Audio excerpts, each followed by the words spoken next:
Hello，大家好，歡迎收睇大灣區夫婦頻道，又係我 Benny。Hello，我係鹽房師傅工。係啦，咁啊，今一期咧，我同阿俊哥又同大家見面啦。咁喺上一期嘅影片啦，我哋同大家分享咗如何喺大灣區揾到一啲靠譜嘅裝修公司，同埋需要注意嘅防中伏嘅一啲部分。想了解更多樓盤資訊，歡迎通過以下方式聯繫 Benny。咁我哋今一期嘅影片咧就繼續請到阿俊哥啦嚟同我哋分享一下關於裝修完之後嘅一啲驗收嘅一個細節啦。咁好多人啦就裝修完之後其實就都唔知道點樣去同裝修公司去對接，唔知佢做得好與唔好。咁呢一個時候咧就會好迷茫，就可能草草了事咁直接去簽驗收但係後期如果再出現一啲問題咧作為業主又係需要點樣去維權。咁今一期嘅影片啦，我哋就邀請阿俊哥嚟同我哋講解下。比如俊哥，我自己層樓啦，已經揾到間裝修公司，裝修完之後啦，依家裝修公司用我過嚟驗收啦，可能要準備結尾數啦。咁呢個時候咧，我作為業主，我需要從邊啲方面咧去進行驗收嘅？裝修完成咧就要睇，即係我哋睇啲細節位啦。首先，一般裝修完成佢都要搞個原衞生交俾你嘅。咁就我哋睇下最主要裝修3個重要嘅問題。首先睇下啲有冇漏水，陽台啊、廚房啊、衞生間啲用水嘅位置有冇滲水痕跡啦。滲水痕跡係啊，房間嗰啲窗角位有冇滲水痕跡啦。嗰啲一般新裝修就唔會嘅，比較少見。係啦。第二個咧就空鼓啦。空鼓就係都會經常有嘅，即係牆磚同埋地磚。係啊，貼磚嘅位置就要敲空鼓咯。嗰啲國內有5%嘅空鼓率，基本上如果係嚴格嘅裝修公司，基本上係1%都唔到嘅。1%都唔到，係即係基本上會冇空鼓㗎啦。施工嘅過程當中已經係會把控到㗎啦。係佢哋自己會檢查，所以就係冇乜空鼓嘅，自己有檢查過就。第3個咧就係木工啊，你做木工嘅話，佢就容易開裂啊，即係手工唔好嘅話，佢容易冷縮熱脹。冷縮熱脹即係天花吊頂啊，係啊，吊頂咯。木工最多都係吊頂，嗰啲接口位啊，佢冇用嗰個7字形接口位嗰啲就容易開裂。係啊，嗰啲就主要啲3個點。呢啲都係比較啲油漆方面咧比較重要問題。油漆咯，油漆就係一般我哋驗樓就揾個電筒要照嘅，肉眼嘅話你睇唔到乜嘢，睇唔到，即係有啲開裂嘅或者係有啲沙眼嗰啲位置係啊，你睇下好似一照嘅話，就好似有冇化妝都會睇到㗎啦。睇到，即係你個手電筒45度照妖鏡咁樣一照就出嚟。係啊，咁其實呢一啲內容就同我哋正常發展商精裝交付咁樣嘅一個驗收都差唔多。差唔多㗎啦，你搞好晒就等於精裝交付咁樣驗㗎啦。精裝交付啦。係啊，睇下各方面啲門窗細節嘢，睇下嗰啲收口收邊位有冇搞得好咯。係啦，總結落嚟就4個點啦。第一就檢查有冇空鼓啦，第2個點就係睇下牆身油漆有冇開裂或者滑花。第3個咧就係木工天花吊頂嘅呢啲位置會唔會受到熱脹冷縮嘅呢一個情況之下咧，都係開裂或者係有裂痕嘅呢一個情況。咁第4個點咧亦都係會比較重要嘅，就係呢一個防水會唔會出現滲水或者係滲水嘅呢啲情況咁一個應該係短期內都好難發現到係嘛？係啊，因為正常裝修佢都要試水，試水國家規定要48小時，做咗防水之後，做咗防水你要放起碼要10公分嘅水冇問題，你先再可以裝修嘛。所以係啊，所以呢邊係啊，所以呢啲一般佢試過水，你唔會裝修好就出問題喎。嗰啲就好少意見。OK 啦，咁呢一個就關於我哋裝修完嘅一個驗收嘅一個過程啦。咁如果大家目前準備完工或者已經完工未去驗收嘅話咧，有需要請到驗樓師嘅話咧，可以通過右上方 Benny 嘅 WhatsApp QR code 去我取得聯繫，我可以幫大家預約俊哥咧去幫大家去進行呢一個後期嘅一個驗收嚟嘅。我哋星途地產嘅售後服務亦都非常之好嘅，凡是經我哋星途房產成交我哋都係送出2次嘅呢一個免費嘅驗樓師傅，當然都係有我哋非常之有經驗同埋有呢一個資質嘅俊哥去幫我哋做呢一個驗樓嘅一個服務嚟嘅。第一次咧就發展商交付俾我哋嘅，咁點解會有2次咧？就比如出現咁樣嘅情況，交付俾你係清水樓啊，咁可能裝修完之後咧我哋可以免費送多一次去幫你驗收呢一個精裝呢個裝修好嘅呢個精裝樓。咁另外一個情況就可能發展商交俾你嘅係精裝房，跟住我哋驗收過程當中出現啲問題，需要發展商去執漏嘅，執漏之後咁事後執漏到位咧我哋又有第2次嘅驗樓服務。繼續請阿俊哥去幫我哋做一次驗收，呢一個係我哋星途房產嘅一個優質服務嚇。咁唔驚我哋買嘅都唔擔心，都可以揾翻 Benny 幫你預約阿俊哥，咁收少少嘅工錢就 OK 嘅啦。OK， 咁另外一個點咧就都係會比較重要嘅啫，即係今日同阿俊哥嘅交流當中啦同埋近期發現咧，其實喺 YouTube 上面見到好多關於裝修嘅方面，好多業主係唔明，即係唔懂呢一個裝修嘅行內嘅規則同埋呢啲施工嘅工藝咁俊哥咧都係有呢一方面嘅一個業務嘅範圍咁我哋依家接落嚟可以邀請阿俊哥同我哋介紹下佢哋公司嘅呢一個服務嘅範圍，即係可以幫到我哋嘅客戶做到啲點樣嘅一個裝修上邊嘅一啲幫助比如即係我哋嘅好多業主咧，其實就屬於香港或者係澳門或者係華僑嘅，咁可能未必喺裝修呢個期間咧，每時每刻都嚟到工地咁如果俊哥作為一個監理公司嚟講咧可以提供啲咩服務嘅？咁如果大家有需要嘅，可以聽完阿俊哥講完之後咧想要呢啲服務，通過右上方嘅 WhatsApp QR code聯絡 Benny，幫大家約佢詳談，好嘛？OK， 其實咧驗房大家見我驗得多啦，其實我哋仲有一個監理服務咯。監理都係因為呢邊依家就精裝房比較多啲，係毛坯比較少嘛，所以比較少人裝修。但係我哋嗰個監理服務，我哋都係做得比較多嘅。係不過拍視頻少啲嘅啫。拍視頻少啲，咁正常係有啲包含啲咩內容咧？正常我哋就係一個節點驗收嘛，有啲客戶就揾我哋去嗰個每個工序驗收咯。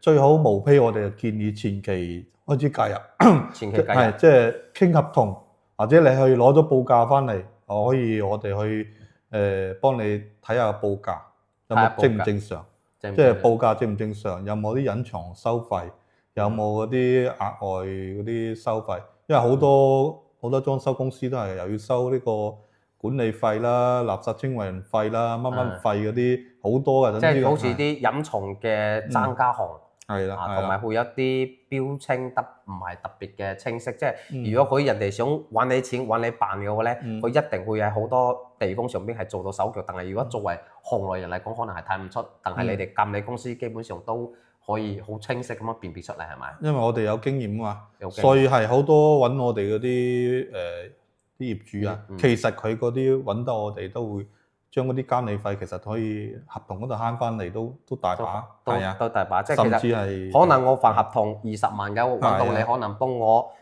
檢查出嚟，可能慳翻個2-3萬，係啊，嗰啲都唔出奇，都唔出奇，係啊，因為嗰啲你價值越高嘅話，佢可以減嘅地方都比較多啲，比較多係啊，而且我哋收費都唔高，係咪？我哋都係陣間再同大家講下個價錢。咁呢一個即係從大家選擇好裝修公司啦，準備叫報價嘅時候咧，其實就監理公司可以介入幫你從呢一個報價表上邊咧開始幫你去備類㗎啦。睇下有冇啲附加嘅收費、隱藏嘅收費，或者係有啲標註得唔清晰嘅地方，復工就可以幫大家喺呢一點上邊已經係把控第一關啦。咁接落嚟咧，仲會有啲咩節點？接落嚟，因為好多裝修公司依家都有個攝像頭噶啦，有施工有個攝像頭俾你睇到，係工地有個攝像頭俾你睇到。但係嘅話，你有時有啲材料有啲你唔去現場係分唔到嘅。一般我哋都所以首先合同嗰度要詳細列明材料，各種材料。跟住嘅話就係，如果我哋上去重要幾個節點啦，好似防水啦。特別啲隱蔽工程，防水、水電呢啲，一定要完成檢查冇問題先可以做。係啊，因為點解咧？水電係埋喺地磚下邊嘅，基本上都係走地比較多。呢邊係有啲就走天比較少啲，就變成咗可能電視嘅話，用個2.5平方或者係4平方，其實個價錢相差係比較大嘅。但係你賣喺地下咧，可能你見唔到。所以如果俊哥你哋撳呢公司嚟講咧，就喺呢個節點，你哋可以過嚟工地，幫客戶去驗收。你同我哋合同上邊標明嘅呢個尺寸啦，或者係板牌啊，同佢現場嘅材料咧是否係符合？包括防水嘅施工工藝或者係裝修質量呢啲方面，都係會進行呢個把控，係咪？係啊，有啲去現場先睇到材料、手工，你都現場先睇到嘅。係咪？你淨係睇攝像頭嘅話就，而且你如果唔係好識嘅話，你都睇唔出乜嘢。其實攝像頭睇有冇人喺度做嘢啫嘛。係啊，嗰啲就即係佢可能係證明有人開工啊，即係準時交俾你咯，係嘛？肯定咁樣。OK， 咁就嗱報價嘅備來啦，跟住就材料入場嘅一個甄別，跟住就施工工藝嘅一啲監督，仲會有啲咩其他？仲有嘅話就係現場管理咯，嗰啲都係啊，因為佢有啲睇怕管理嘅話，因為我哋一般見到嗰個裝修公司佢都有個進度表嘅，佢係每個時間每段時間做乜嘢佢都有列明。你如果係冇人跟進啊或者咩，佢就係有冇人開工唔知道啦，跟住佢做得點樣都唔知道啦，嗰啲就都要去揾人跟進就好啲咯。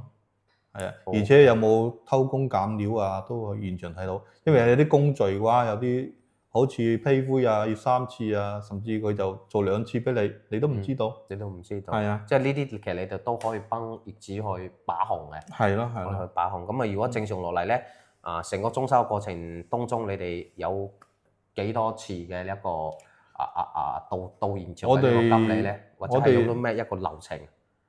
正常嘅話就係一般5次10次咯，普通裝修5次，有啲就係5次咧就係。5次你會做啲乜嘢？5次就係一個簽合同啦，簽合同、防水啦，跟住一個水電啦，水電係啊，貼磚啦，睇下有冇空鼓啦，或者係木工，或者係最後嗰個整體驗收，就呢幾樣可以去完成咗佢整完啦，驗成檢查再做下一步。咁樣就穩陣好多。OK， 即係你嗰5次嘅話就幾個重要節點，業主通知你你就聽日可能要做呢個步驟，咁通知到你聽日就過去工地幫客戶去進行呢一個監工嘅一個程序。係咯，係咯。咁如果想要再詳細啲，可能就會增加到10次，即係包括每一次嘅批灰啊，或者係瓷磚啊，咁呢啲。咁正常你哋嘅服務時間大概係點樣啊？即係比如會唔會成日咧就會工地咁樣打理，定係話唔會？一般我哋去到係去1-2個鐘咯。我哋係提前溝通好，去驗收咯，最主要去驗收。如果係10次嘅話，我哋會睇佢嘅施工嘅過程，會增加一啲施工睇佢標唔標準。標唔標準？係啊，因為你係5次嗰就睇佢做完之後啦。做完之後就睇佢做得好唔好啫，但係過程你睇唔到啦嘛。係10次咧，我哋要跟進埋過程咯，睇佢規唔規範。係啦 ，OK， 即係咁樣。反正大家如果即係想越安心，就可能增加呢一個次數。咁監理師去到現場嘅次數都係會比較多嘅。係啦。咁其實呢一個費用貴唔貴？都唔貴嘅。我哋一個套餐正常我哋係500蚊次咯。500蚊一次。但係 Benny 哥呢邊嘅話，我哋會打個折頭咧，8折。你好似5次都係我哋計100方左右嘅屋都係2000蚊左右。5次就2000蚊，即係可以最簡單嘅入門級嘅呢個監理就2000蚊，可以幫大家就避開好多嘅伏貴，安心啲咯。10次咧？10次就係4000蚊咯。10次就4000蚊。係啊，你即係會唔會多啲？會唔會有啲優惠啊？多啲10幾次入次又或者係可能承包啊，叫你成個工程委託你去監理咧，嗰啲會唔會有呢一啲類型嘅？嗰啲多啲肯定優惠啲冇問題。冇問題。係啊，我哋就價錢方面咧，我哋都係賺一個人工費啊嗰啲啫。人工費係啦，即係呢一個其實就可以傾，有需要嘅可以通過右上方 Benny 嘅 WhatsApp 同我聯繫我哋都係用心去服務好每一位業主，就係令到大家喺大灣區開開心心買到樓，只有喺裝修嘅呢一個環節上邊，亦都係使到錢，跟住裝修到真係自己嘅 dream house。咁我哋今日請到阿俊哥過嚟同大家拍呢一系列嘅呢一個裝修防撞學嘅影片啦，亦都係想喺呢一個裝修嘅層面咧，去幫大家避坑同埋咧去少走一啲彎路啊！咁我哋唔會話從中去賺啲咩費用，純屬咧就係借住我哋嘅人脈關係同埋我哋嘅資源咧，去教大家喺呢一個方面去做得更好。咁其實我覺得呢個收費咧又冇話特別貴，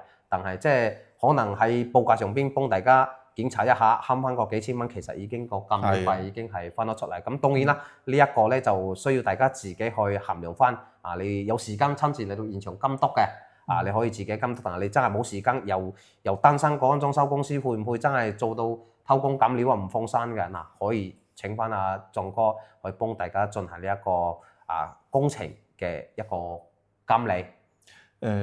我講一句啦，其實咧，即係佢裝修公司裝修之前，你同佢講係有監理，佢嘅態度都會認真好多。真係呢個有係係啊！你同佢因為有懂行嘅人去睇，佢做嘢嘅話就唔會咁求其㗎。哦，所以話你係裝修公司嘅黑星啊，一啲都冇錯。你自己即係換位之後都係啦。即係個可能佢已經心入邊係啊，有人 check 有人，我後邊有人喎，咁我可能係要做得細心啲。呢一個係啊，嗰啲佢係即係唔係業主嚟，業主可能去 check 佢都唔識，佢唔。嗰個係求其應付下你，即係當你係行外人，但你又有個監理師幫我，咁即可以講嗱，師傅啊，你嗰個做好啊，佢又有監理師過嚟，冇陣間翻工麻煩啦。佢都唔想翻工，係咪先？我哋見到有問題，肯定叫佢翻工。所以係咯，使少少錢令到自己更加安心，呢一個係一個非常之唔好，即係非常好嘅一個選擇啦。咁啊，仲有咩其他需要同大家分享嘅？嗰啲案例嘅我就唔詳細分享啦。其實嗰啲係啊，因為好多我哋真係見過中間介入嘅，我哋好多即係做完防水啦，後期漏水先揾到我哋去 check，我哋都有好多。有好多，即係其實邊一個時間節點都可以揾到你，都可以㗎，做嘅。係啊，但係你傾咗合同、簽咗合同、俾咗錢，我哋嗰啲就冇辦法俾你比較被動啦。係啦，但係嗰啲工序我哋會幫你跟翻足，錢嗰啲我哋追唔到翻嚟㗎啦。係啦，即係嗰啲你唔前期計入，可能就比較難追，但係佢哋會一個專業嘅態度同埋第三方中立嘅角度啦，去幫業主去監理好每一個工序上邊嘅一個過程啊。所以如果大家有需要嘅想裝修更加安心，記得聯絡 Benny 咁如果大家仲有喺裝修上邊咧有啲咩唔明白或者唔清晰嘅地方，需要我哋幫大家去解答嘅，可以喺我哋嘅下方評論區留言，咁我哋再會約阿俊哥咧揾一個時間，再同大家嚟匯總解答大家嘅裝修嘅疑問。